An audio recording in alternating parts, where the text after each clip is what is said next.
What happened to 17-year-old Hannah Foster after she vanished on her way home from a night out? Just days later, her body was found a few miles away. She'd been SA'd and strangled. Her murder sparked an international manhunt, the first of its kind, and a desperate fight for justice led by two determined parents. I'm Stuart Blues, and this is British Murders. In this video, I'm covering the heartbreaking story of Hannah Foster and how her killer was finally brought to justice. For more true crime stories from across the UK, make sure you hit that subscribe button.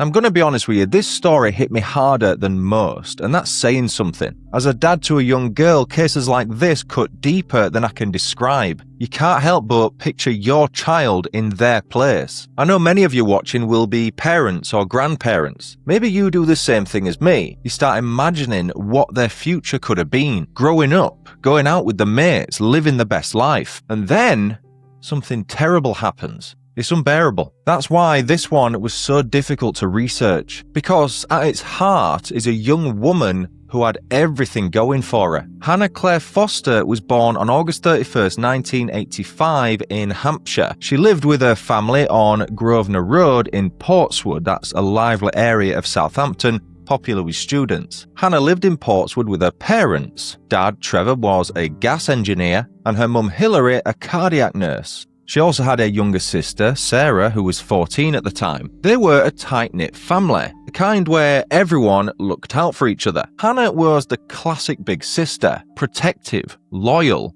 always stepping in when Sarah had been told off. If her dad were ever giving her little sister a dressing down, Hannah would be the one to step in, make the peace, or perhaps even take the blame. That tells you a lot about her character, doesn't it? She was kind, loyal, and selfless. One of those people who just radiated positivity. And you can tell that because every single photo of Hannah, she has a massive smile on her face. It's not just one of them sort of half grins that when you force a kid to smile, they do, you know, one of them.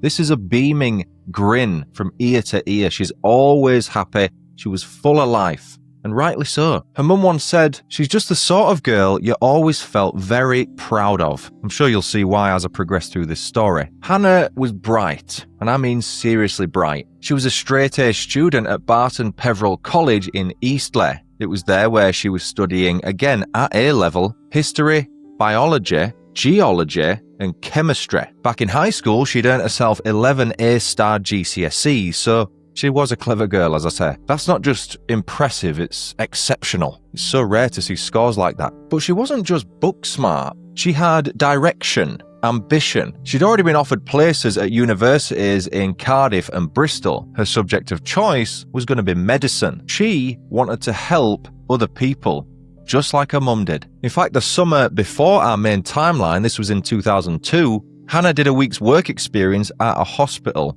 and she absolutely loved it. Not just that, she took to it like a duck to water. She was a natural. She was destined to work in medicine. Outside of studying, she was a typical teenager. She had a diary that she kept really neat and organised. She loved her music as well. In fact, the last known photo of Hannah was taken at the Reading Festival in 2002. That's sort of a rock festival here in the UK that alternates between Reading and Leeds on the same weekend.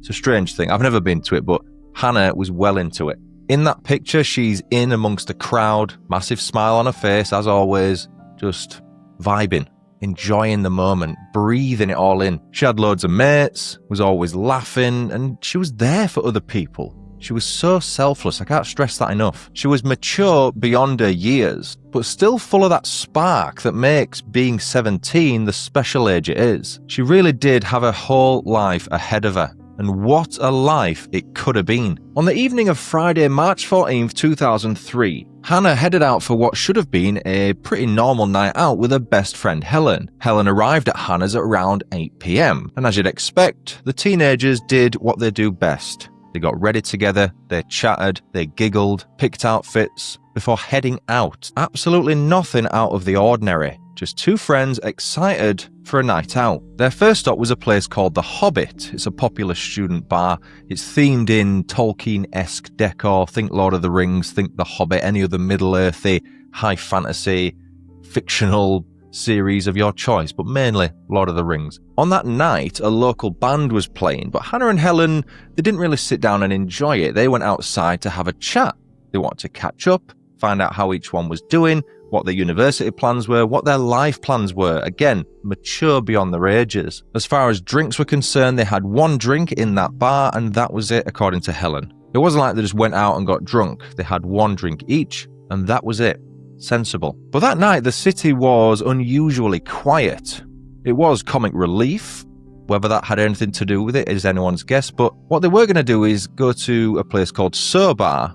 When they got there, they stayed there about 10 minutes, and then they were going to go on to a club. That was a place called Lennon's, but neither of them fancied it. They didn't see the point. No one was out, none of the mates were there, so they decided to call it a night. That was about 10:30 p.m. So they started walking home towards Helen's bus stop. Now, Portswood is still busy at that time of night. You've got shop fronts, you've got busy cars going past, CCTV everywhere, there's people out and about. It's not exactly what you would call a dangerous place to walk through, especially when it's your home area. When they got to Helen's bus stop, she got on the bus. It was a Solent Blue Line number 48. That disembarked at about 10:50. The two girls waved to each other, Helen from on the bus, Hannah on the street. That's the last time they saw each other, and it's the last time anyone but her killer would see Hannah alive. Hannah headed home. Now, that walk should have taken about 5 minutes, but 10 minutes later at 11 p.m, a call to 999 was made from Hannah's mobile. But this wasn't an ordinary call. There wasn't really any conversation on the line. The operator couldn't hear anything apart from a couple of muffled voices. 2 voices, to be precise, one of which was a man with what was described in reports as a heavy accent. The belief is that Hannah dialed 999 in secret while in the company of this man, just in a hope that someone would help her. Frustratingly, that call was put down to being perhaps an accidental call or something that wasn't an actual emergency. They have a procedure in process to try and identify these calls that are legitimate and that aren't. That one was identified as not being of concern, so therefore Hannah was cut off. Now, it was around that same time, 11 p.m, when a neighbour living in Portswood reported hearing screams followed by a car accelerating. Had she heard Hannah being abducted, her killer then driving away as fast as he could? We don't know what happened on that walk home, but Hannah's mum woke up early the next day on the Saturday for work about 5:30 and saw that Hannah wasn't there. She checked her phone, but she had no messages. She texted Hannah but got no response. An hour later at 6:30, she rang her. Again, no answer. Hilary had to go to work, so she left a note for Trevor. When he woke up, he tried to contact Hannah as well, as did Hilary from work, but after a few hours at around 20 to 11, they decided the right thing to do was inform the police that their daughter was missing. But even after doing that, Hilary just had that mother's instinct where she knew deep down something terrible had happened. She said in a Crime Watch reenactment that she knew on the Saturday that her daughter was no longer alive. Sadly, she would be proven right, because the next day, a walker found Hannah's body around 4 miles from their home. She was fully clothed, but a post-mortem would later confirm she had been SA'd and strangled to death. Her official cause of death was compression to the neck. Her parents then faced the unimaginable, formally identifying their daughter's body at the Royal Hampshire County Hospital. That's a job no parent should have to do. With that, the investigation into Hannah's murder began immediately, and from the start, detectives were confident that she'd been abducted. Detective Inspector Adams, who led the inquiry, told the press, "Our clear assumption is that she was forcefully abducted. There was no significant attempt to hide the body." He did add that there hadn't been any other serious incidents within the area, but nonetheless, all their focus was now on Hannah's murder. But the detectives were baffled. Who would want to hurt Hannah? She was a responsible, kind, sensible girl, bright, clever, had friends, never put a foot wrong. She certainly didn't have any enemies. You'd be hard-pressed to find anyone to say a bad word about her. So why Hannah? Officers started by appealing to any passengers on board that number 48 Solent Blue Line bus to come forward, because you never know, they may have seen something. Could have been a car parked at a funny angle, someone walking strangely. Anything could have helped. They could have seen Hannah, for all they knew. CCTV was gathered from across Portswood. They watched, frame by frame, Hannah's last journey to that bus stop with her friend Helen. It's haunting footage. Details checked her phone records, of course, and her online activity. Had she arranged to meet someone? Was there a secret boyfriend no one knew about? Some hidden messages? But alas, there was nothing. She didn't have a boyfriend, and there was nothing to suggest she'd planned on meeting someone, in secret or otherwise. Everything pointed to her being in the wrong place at the wrong time. Police explored a possible link to Southsea in Portsmouth, but didn't elaborate further initially. All they said was at that stage they were chasing every single lead. By the Monday morning, the search had ramped up. More than 100 officers were involved in the investigation. Forensic teams were combing the ground in the West End area of Southampton. Detectives went door to door, asking if anyone had seen anything. They even contacted Surrey police, who were investigating the Millie Dowler murder. Now that did turn out to be unrelated. Levi Belfield was responsible for killing Millie, but at that point they were leaving no stone unturned. The main theory, though, was that Hannah's killer was a stranger, though they couldn't rule out if it was someone she potentially knew, whether it was formally or casually. And there were a few early leads. Police wanted to trace a dumper truck driver and 2 taxi drivers who were seen on March 15th in that area. Perhaps, like the people on the bus, they had witnessed something without even realizing it. Then, on March 17th, a breakthrough occurred.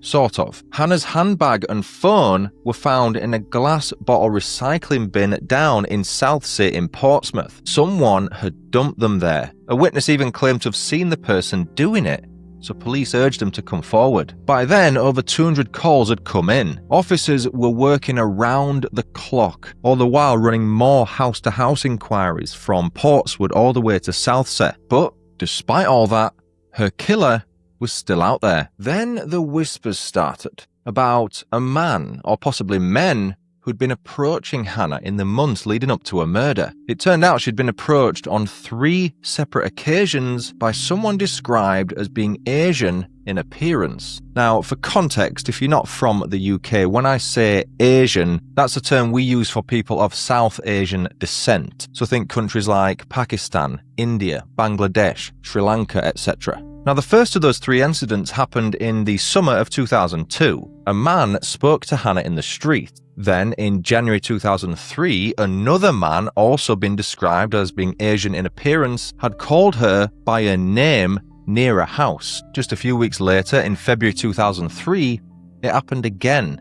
It was the same man from January 2003 who once more called Hannah by her name. I mean, that's just chilling, isn't it? Talk about mind games. Whoever it was clearly knew who she was and where she lived. There was one man who came forward and was later ruled out of the inquiry, but that second man, the January and February man, he was still unknown. But that raises some serious questions. Had Hannah been targeted long before that fateful night in March? On March 26, the case did feature on BBC's Crime Watch, as I alluded to earlier in this video. As they always did back then, it triggered a wave of new leads. Several callers said they'd seen Hannah in the company of a man in a hatchback on that fateful night.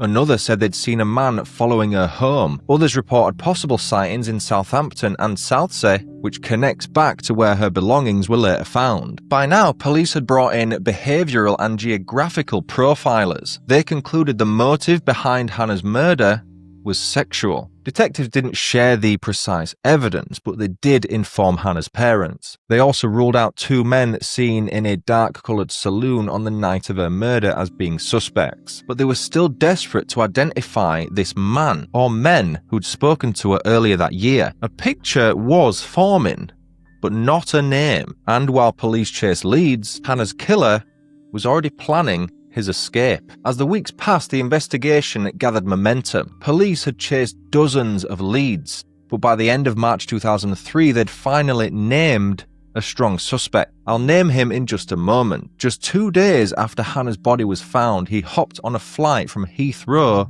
to Delhi in India. Police did confirm that Interpol were involved, but with him out of the picture, all they could do was arrest his wife and question her. She was in her early 30s and living with their 2 children, but she was later released on bail after being questioned. It seems like she had no idea what he'd done. She thought him innocent, of course, but that's just her having faith in her husband. The name of this person was finally revealed to the public in May 2003. It was Maninder Pal Singh Kohli, a 35-year-old man living with his wife and kids in Southampton. He was actually a sandwich delivery driver for Hazelwood Foods in the city. Originally, he was from India, the very country he'd fled to after killing Hannah. He was thought to be hiding in the Punjab and spent 10 days with his family before fleeing again after receiving a mysterious phone call from the UK, likely tipping him off that they were onto him. His dad, much like his wife, had faith in his son. He told the Times of India that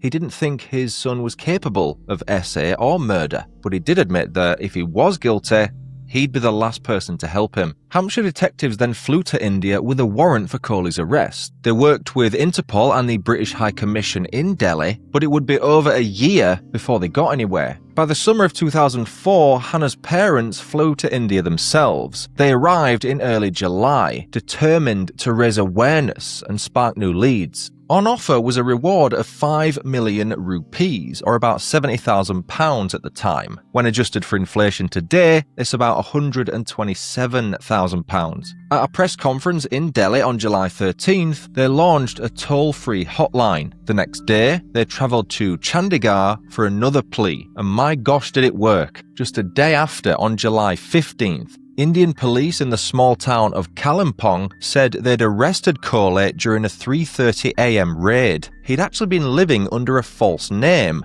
Mike Dennis, but when confronted, he didn't fight back, he didn't attempt to flee. Instead, he admitted who he really was. He'd been living in the Darjeeling area for around 3 months at that point, and if you can believe it, he'd actually gotten remarried. His new wife was a 32-year-old humanitarian worker, the daughter of a local Red Cross chief. Kohli had actually been pretending to be an aid worker for the Red Cross. That's where he met his new wife. He told everyone there he was single. He promised he could get them jobs back in London, ultimately playing the part of a generous, kind man, everything he wasn't. His new wife's family said he was calm, polite, charming, the perfect son-in-law. The kicker is they said how great he was with the kids when working for the Red Cross.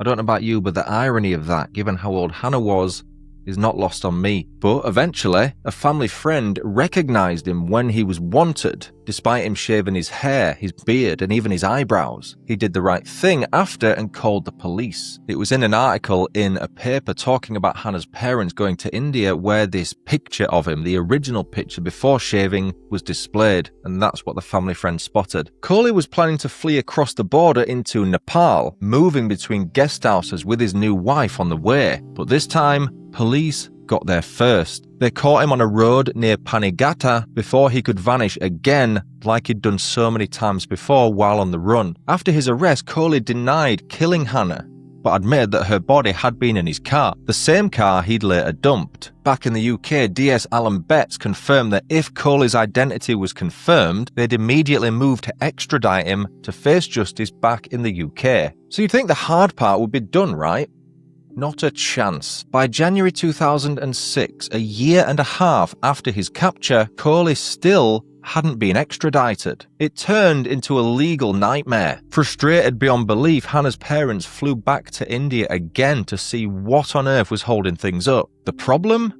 Kohli's legal team. They argued he wouldn't get a fair trial in the UK because of, and I'm quoting here, bias against Asians. It was clearly just a stalling tactic, one that dragged the process on for years. India's Supreme Court wasn't buying it. The Chief Justice has called his actions a very heinous crime and ruled he must be sent back to Britain. Still, it wasn't until July 2007, 3 years after he'd been arrested, that extradition was finally approved. Kohli made one last desperate appeal, claiming there wasn't enough evidence tying him to the murder. His lawyer said the DNA in his escape route hadn't been properly explained, but that was it. All appeals were dismissed. The Home Office confirmed he was coming home to the UK to face justice. The first time this has happened from India to the UK, by the way. By then, the process had taken over 100 separate court appearances. 100. And Hannah's parents had flown to India 3 times just to keep things moving. The determination they showed, the sheer will to see justice done is as inspiring as it is heartbreaking. Finally, on July 28, 2007, Coley was flown into Heathrow Airport from India. He was arrested the moment he landed, and by the early hours of July 29th, he'd been charged with Hannah's murder, SA, the real word begins with R but I can't say it on here, kidnap, manslaughter, false imprisonment, and perverting the course of justice. In October 2008, his trial began at Winchester Crown Court. The prosecution laid it out clearly. On March 15, 2003, the day after Hannah vanished, Coley called a friend of his in tears, claiming his mum was seriously ill in India and begging for money for a plane ticket home. Total manipulation. He was already setting up his escape. 3 days later, he flew from Heathrow to Delhi. Once back in the UK, investigators took a fresh DNA sample, and it was a 1 in a billion match to DNA recovered from Hannah's body. There was no doubt who'd killed her. Still, Coley denied everything. It was his boss at Hazelwood Foods that had actually contacted the police on the back of the Crime Watch appeal. That led officers to seize Coley's van, and it was in there they found Hannah's blood and Coley's bodily fluids. Her blood was actually on a metal pole in the back of the van. Phone data showed that Hannah's mobile had travelled inside that van between Southampton and Portsmouth on the night she vanished. Dr. Hugh White, a Home Office pathologist, gave some harrowing evidence during the trial. He confirmed Hannah had been manually strangled. And how about this? CCTV footage played during the trial to the jury showed Coley going about his deliveries as normal on the Saturday. The day after he killed Hannah, he went to work and finished his shift. More footage placed his van near the M27 and Allington Lane, that's where Hannah's body was found, and other footage showed him on the M275 and in Portsmouth early the next morning. It was also confirmed by his boss that he'd recently left for India. That was at the stage they were making him their primary suspect. When Coley took the stand, his version of events was beyond insulting. He actually claimed that he'd been kidnapped. He was blindfolded, he said, and forced to have sex with Hannah by 3 mystery men. While describing this sequence of events, he was reportedly smiling. But prosecutor Nicholas Hagan wasn't having any of it. He looked Coley dead in the eye and said, "That's you, isn't it, Mr. Coley? Wherever you go, you weave a web of lies and deceit." He was spot on. I love that from Nicholas Hagan. Coley's defense, on the other hand, tried to claim that the police had tunnel vision when it came to the DNA revelation. Coley's legal team argued there was no proof that he had killed Hannah, and that all the evidence was merely circumstantial. But the jury disagreed. After 5.5 hours of deliberation, they returned 4 unanimous verdicts: abduction, guilty; false imprisonment, guilty; SA, guilty; and murder, guilty. On November 25, 2008, Stuart was sentenced to life in prison with a minimum term of 24 years. Now, it took half a decade, but Hannah's family now finally saw justice served. For reference, Coley's parole eligibility date is November 13, 2032. For Trevor and Hillary, it was the end of a long, agonizing fight, driven by love, courage, and the refusal to let their daughter's story fade away. Their determination changed the system, and it made sure Hannah's voice, and the voices of many others like her, was heard in a British courtroom. Now, more than 20 years on, Hannah is remembered not for how her life ended, but for who she was: warm, kind, full of potential. It's heartbreaking to think of the woman she might have become, but thanks to her parents, her memory, and her fight will never be forgotten. If you found this story powerful, emotional, or if it affected you in any way, please leave a comment below and we'll have a discussion about it. Please consider subscribing also. That will push this video and the channel to a wider audience and make people such as Hannah have their stories spread even further. That's it for another video. I've been Stuart Blues. You've been watching British Murders. Until the next one, cheerio.